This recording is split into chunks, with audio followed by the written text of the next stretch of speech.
Okay, so the last time we spoke to you, I think we were all in Agra.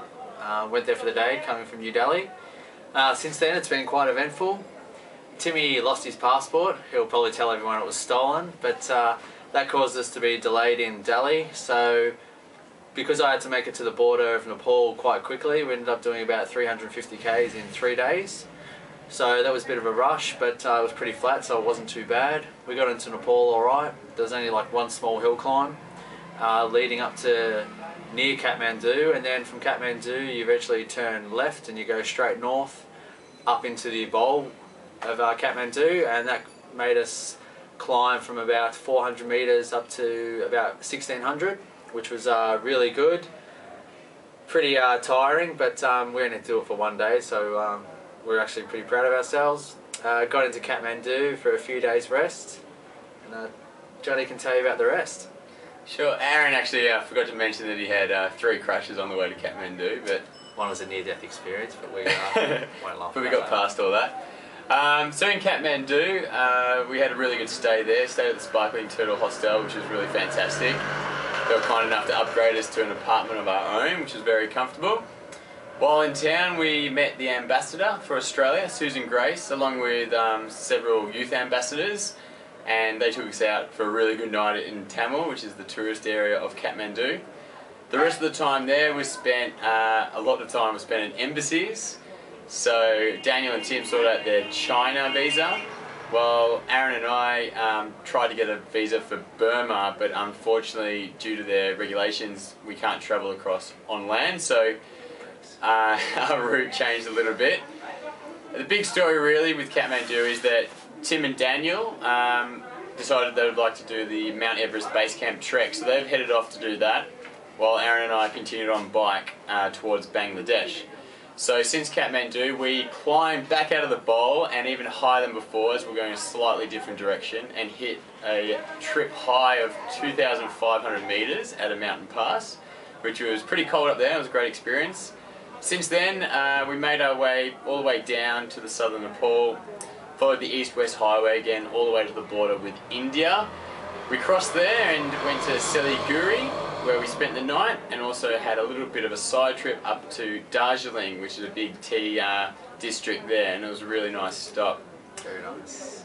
From there we continued on towards Bangladesh. We had a little bit of trouble crossing the border. Excuse me. Hello. You are sleeping now? Yeah. Okay. Good night. Okay, goodbye. That was just a local that's just come into our room randomly. He just asked if we were sleeping, and then he's gone again. So we're a bit of a celebs in this town actually. But yeah, we tried to cross the border from India to Bangladesh. We went to 2 border crossings that we thought we could cross through, but there was no immigration post, so we had to ride a further 100 kilometres to Changrabanda, where we crossed immigration, and then we've made our way... Some difficulty. Yeah, well, they were confused. I've got 2 passports, and they'd probably never seen that before. They didn't realise I could be a citizen of the UK and Australia. I thought it was Jason Bourne. So do I. So we made our way through Bangladesh. We were lucky enough to bump into the World Vision area development program. So we went in there, they cooked us lunch, even though we just dropped in spontaneously, which is really nice of Joseph and his team. Then tonight is our last night on the road, and we're staying at probably the worst guest house we've stayed at the whole trip. It's pretty rough. The last couple of nights have been pretty good.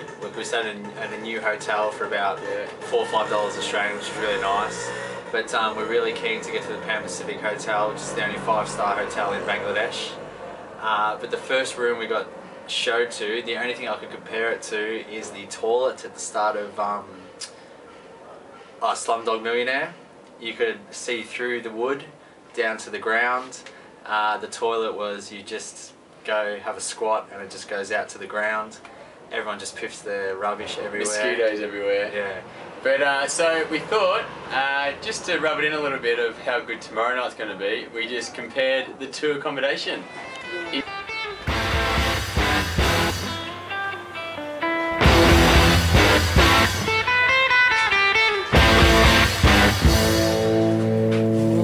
I smell a rat. Oh, I think I smell a rat.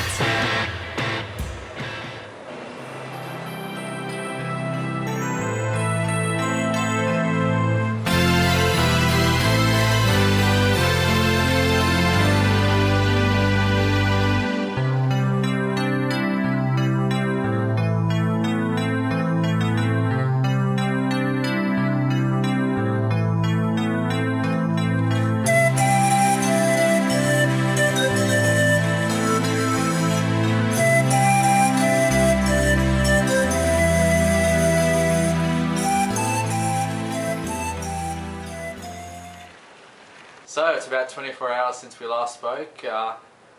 Last night was the worst night's sleep of the whole trip, probably because I didn't get 1 wink of sleep.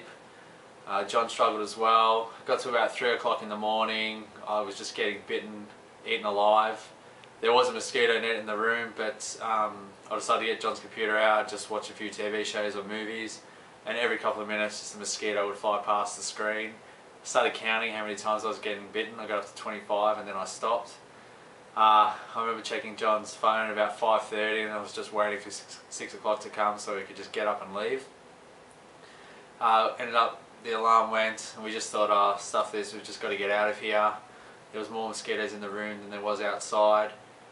We just thought we'll get to the Pan Pacific Hotel in Dhaka as soon as possible, and because we got free breakfast here, so we thought if we get here early enough we can get another free breakfast. So we must have hit the road at about 6:20. And since we've arrived here, it's been really, really good. As you just saw then with the different footage, the place is amazing. We've just been swimming already. I've had a shave, and the breakfast spread was worth the rush in the morning to get here in time. So thank you very much, Pan Pacific. That's all from us now, really. Our next stop can go hang out with some guests that are here at the moment. Yeah, that's true. There's not too many like special guests here. There's a Secretary General of the UN is here, and also the ex-Prime Minister of Chile, to name a few. So there's they've got some big UN summit here at the moment. Obviously they might put up our picture up on the wall next to Bill Clinton's or Hillary Clinton. So we'll see what happens. All right, see you next time.